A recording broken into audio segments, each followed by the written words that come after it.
In today's video, I'm going to teach you how to easily transfer data between databases in Notion.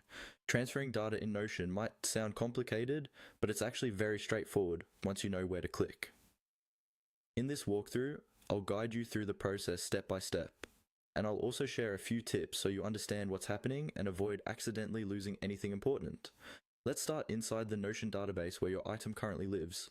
This might be a table, a board, a list, or any other database view. First, find the specific page or row you want to move. Hover your mouse over the left side of that row or item.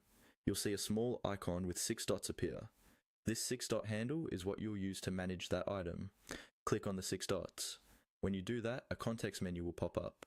This menu gives you different options for how you want to handle that item, such as duplicating it, deleting it, or changing how it appears.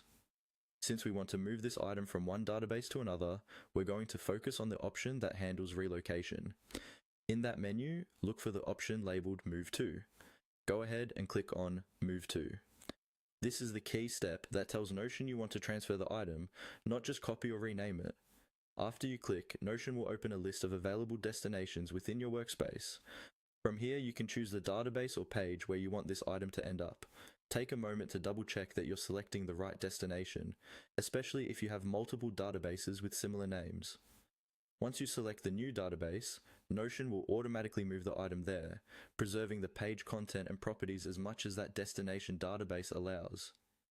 A quick tip: if the destination database has different properties or a different layout, some fields might appear differently or may need a bit of cleanup afterwards.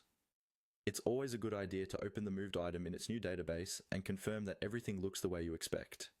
That's all there is to it. By using the 6-dot handle and the Move To option, you can organize and reorganize your information across databases in Notion without having to recreate content from scratch.